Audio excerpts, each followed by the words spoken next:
Hey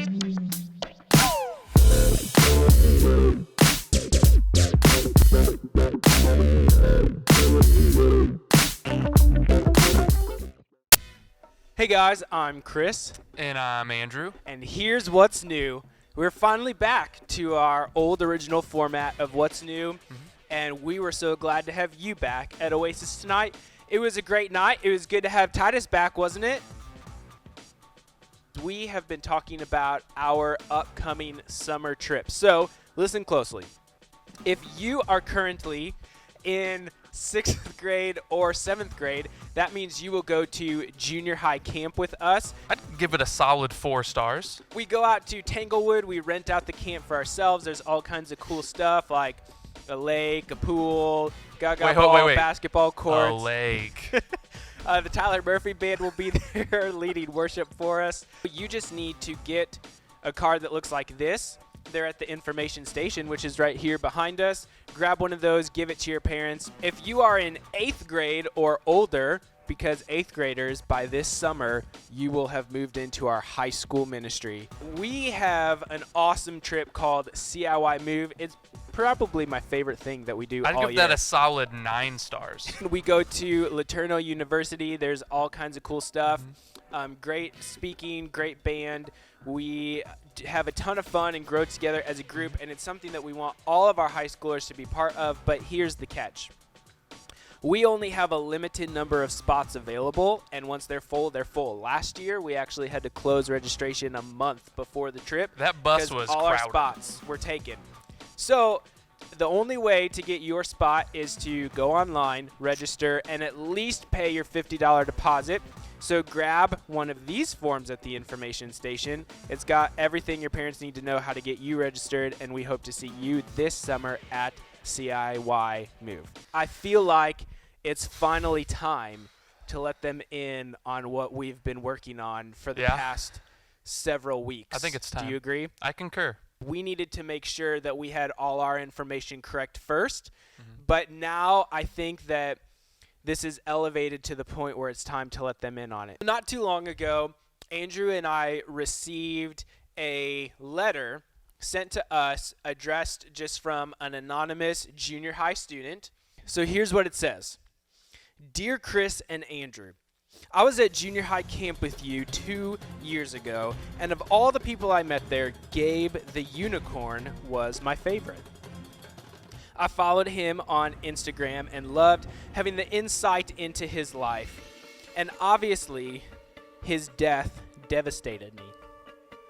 The more I began to think about it and look into it, I noticed that the details surrounding his death didn't quite add up. I think that this whole situation is bigger than me, and so I can't share my name or all the details for my own safety. I just ask that you please investigate. I think that you will be surprised as to what you find. And then they just say at the bottom, I believe. So 2 years ago at junior high camp, Gabe the Unicorn showed up because Andrew did the work to find Gabe. I was the talent scout, I guess. And bring manager. Gabe in. He was the morning show assistant, and our students fell in love with him, but he died. Yeah. And the post about his death was released on his Instagram. We're not really for sure how or by whom. But ever since then, we've not heard from Gabe. This past year at junior high camp, Gabe's brother, who's also named Gabe, was It's one of those weird things, yeah. Was there. Family name. But the original Gabe the Unicorn has not been seen since. Yeah. You found Gabe's diary. And, well, why don't you just read for them the post that you've got here? This is definitely Gabe's journal because filled with glitter. It says, Dear Journal, I cannot take it much longer. The fame and the facade of my life has become too much to bear. I cannot keep posting fake pictures on Instagram and living a lie. So we went back and started doing some research through Gabe's Instagram, and if you want to follow Gabe so you can see what we're looking at as well, it's just unicorn_Gabe. This is the first picture of Gabe taken at that junior high camp 2 summers ago. If we go to the picture of his death and we kind of do a side-by-side comparison. The first thing you notice is his giant nose. He would say that. Yeah. And it's a bright pink color. It's very vibrant. Mm-hmm. But if you notice the picture that he or someone posted of his death, it's a very washed out face. There's no pink.